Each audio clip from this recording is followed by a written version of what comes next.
নমস্কার বন্ধুরা, স্বাগত জানাই তিতিক্ষাস কিচেন ব্লগ চ্যানেলে। আজকের এপিসোডে আমরা নিয়ে এসেছি দিল্লির একটি খুব বিখ্যাত ডিশ, মটর কুলচা। আমার মতে দিল্লিতে ছোলা ভটুরার পরে সব থেকে বিখ্যাত ডিশ কিন্তু মটর কুলচা। এটার মধ্যে কুলচা মানে একরকম রুটি আর তার সাথে মটর সার্ভ হয়। কিছু কিছু ক্ষেত্রে কুলচার সাথে কিন্তু মটরের জায়গায় ছোলাও সার্ভ হয়। সুতরাং পুরো এপিসোডটা দেখুন শেখার জন্য এই খুব বিখ্যাত রেসিপিটা। এটা বানানোর জন্য আমরা 200 মিলিলিটারের মতন উষ্ণ গরম দুধ নিলাম, তার মধ্যে দিলাম 1 চামচের মতন চিনি আর তার সাথে দিলাম 2 চামচের মতন খমির বা ইস্ট। এই ইস্টটা দিয়ে আজকের আমরা রুটিটা বানাতে চলেছি। সুতরাং ইস্টটাকে অ্যাক্টিভেট হওয়ার জন্য এই দুধ আর চিনির মধ্যে এটাকে গুলিয়ে ছেড়ে দিতে হবে 15 থেকে 20 মিনিটের মতন। যতক্ষণে ইস্ট অ্যাক্টিভেট হচ্ছে ততক্ষণে আমরা নিলাম 250 গ্রামের মতন মটর। এটাকে আমরা 4 ঘন্টা যাবত জলে ভিজিয়ে রেখেছি। আপনি চাইলে 4 ঘন্টা বা রাতভরও এটাকে জলে ভিজিয়ে রাখতে পারেন। দেওয়া হলো 1 চামচের মতন নুন আর হাফ চামচের মতন হলুদ। নুন হলুদের সাথে সাথে দিয়ে দেওয়া হলো বেশ কিছুটা জল। এবার মটরটাকে 2 থেকে 3 সিটি অবধি আমরা কুকারে হতে দেব। এবার আমরা আটাটা মেখে নেব। এখানে আমরা আটা এবং ময়দা দুটোই ব্যবহার করছি কুলচার জন্য। আপনি চাইলে সম্পূর্ণ ময়দা দিয়ে এটা বানাতে পারেন। নেওয়া হলো হাফ চামচের মতো নুন আর ইস্টটা যেটা আমরা অ্যাক্টিভেট হওয়ার জন্য ছেড়ে দিয়েছিলাম। এই যে আপনি দেখে বুঝতে পারছেন এটা কিন্তু ইস্ট অ্যাক্টিভেট হওয়ার পর একটা ফেনার মতন ভাব চলে আসবে, তার মানে ইস্ট খুব ভালো মতন অ্যাক্টিভেট হয়ে গেছে। এবার এই সম্পূর্ণ দুধটাকে এই ময়দা আটার মধ্যে দিয়ে এটাকে মেখে নেওয়া হবে। এবার প্রয়োজন মতন জল দিয়ে এটাকে খুব নরম ভাবে মেখে নিতে হবে। বন্ধুরা, এই যে খমিরি রুটিগুলো হয় সেটা আবিষ্কার কিন্তু মিডল ইস্টে মিশ্র দেশে হয়েছিল। প্রায় 1500 খ্রিস্টাব্দ পূর্বে আবিষ্কার হলো খমিরি রুটির। একবার এই ময়দাটা মাখা হয়ে গেলে কয়েক ফোঁটা সাদা তেল দিয়ে এটাকে মাখিয়ে নিতে হবে। এটাকে মাখার সময় লক্ষ্য রাখবেন এটা কিন্তু একটু নরম হওয়া চাই, খুব একটা শক্ত মাখবেন না, তাহলে কিন্তু কুলচা ভালো হবে না। একবার ভালো মতন তেলটাকে মাখিয়ে নিয়ে এটাকে ঢাকনা লাগিয়ে ছেড়ে দেবো 30 মিনিটের মতন। এই 30 মিনিটে কিন্তু ইস্ট একটা ম্যাজিক দেখাবে, আর সেই ম্যাজিকটা হচ্ছে আমাদের ময়দাটা ফুলে প্রায় ডবল হয়ে যাবে। যতক্ষণ এই ময়দাটা ভালো মতন ফার্মেন্ট হচ্ছে ততক্ষণে একটা মিক্সিতে আমরা নিয়ে নিলাম 1 মুঠ ধনেপাতা, 2টো কাঁচা লঙ্কা, কয়েকটা পুদিনা পাতা আর 1 ইঞ্চির মতন আদা। এগুলো দিয়ে একটা সবুজ চাটনির মতন বানাবো। এই চাটনিটার ব্যবহার আমরা করব মটরের সাথে। প্রয়োজন মতন সামান্য একটু জল দিলাম আর তার সাথে দেওয়া হলো একটু তেঁতুল জল। জল আর তেঁতুল জল দিয়ে দেওয়া হলো হাফ চামচের মতো নুন। এবার এটাকে বেটে নেওয়া হচ্ছে। এই যে বাটাটা কিন্তু কমপ্লিট হয়ে গেছে, তবে এটাকে আমরা ছেঁকে নেব। আর এটার কনসিস্টেন্সি একদম কিন্তু জলের মতন হওয়া চাই। এটাকে ছেঁকে নেওয়া হচ্ছে। ছেঁকে নিয়ে যে একদম জলের মতন চাটনিটা হচ্ছে এটাই কিন্তু আমরা ব্যবহার করব একেবারে এই ভিডিওর শেষের দিকে। তবে এরকম বানানো চাটনি কিন্তু আপনি ঘরেও খেতে পারেন যে কোনো ডিশের সাথে।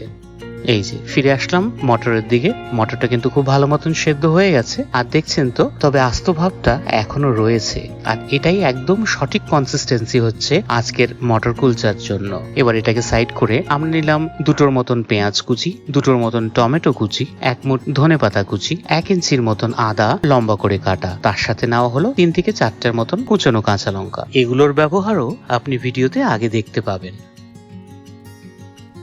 এই যে আধ ঘন্টা হয়ে গেছে, আপনি দেখেই হয়তো বুঝে গেছেন ময়দা আগের থেকে ফুলে কিন্তু প্রায় ডবলের মতন হয়ে গেছে। এবার এটাকে হালকা হাতে আবার একবার মেখে নেওয়া হলো। আচ্ছা, ইস্টের খোঁজ তো মিডল ইস্টে, তার মানে মিশ্র দেশে হয়েছিল। তবে আপনি জানেন কি ভারতবর্ষের প্রথম ফার্মেন্টেড ফুড কি ছিল? ভারতের নিজের প্রথম ফার্মেন্টেড ফুড হচ্ছে দই, যেটা আমরা সবাই ব্যবহার করি।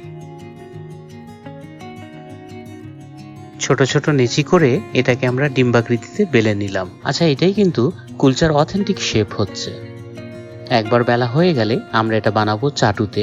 সুতরাং চাটুটা গরম করে দিয়ে দিলাম এই কুলচাটাকে। এবার সর্বপ্রথম এটাকে দুপাশ খুব ভালো মতন সেঁকে নিতে হবে। আর এই কুলচা বানানোই কিন্তু আপনার পরীক্ষা হবে আপনি কত ভালো রুটি ফুলাতে পারেন চাটুর উপরে। সুতরাং এটাকে উল্টে পাল্টে দুপাশ কিন্তু আপনাকে খুব ভালো মতন সেঁকার সাথে সাথে এটাকে চাটুর উপরেই রীতিমতন ফুলিয়ে নিতে হবে। এই যে দেখছেন তো খুব সুন্দর কিন্তু ফুলে উঠছে এই কুলচাগুলো।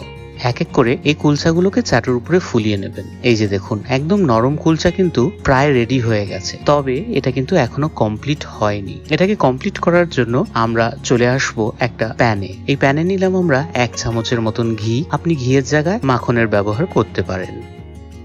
যে ঘিটা গলে যাবে আমরা দিয়ে দেবো কুলচা। আপনি দেখে হয়তো বুঝেই গেছেন এটাকে আমরা কিন্তু সেঁকে নেব এই ঘিয়ের মধ্যে, ঠিক সেরকম ভাবে যেরকম ভাবে পরোটা তৈরি করা হয়।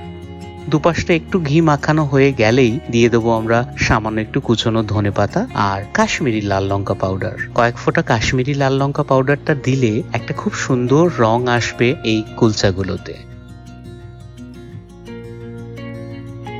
এক পাশটা হয়ে গেলে উল্টো পিঠটা সেম এরকম ভাবে আমরা ধনেপাতা আর কাশ্মীরি লাল লঙ্কা দিয়ে রেডি করে নেব।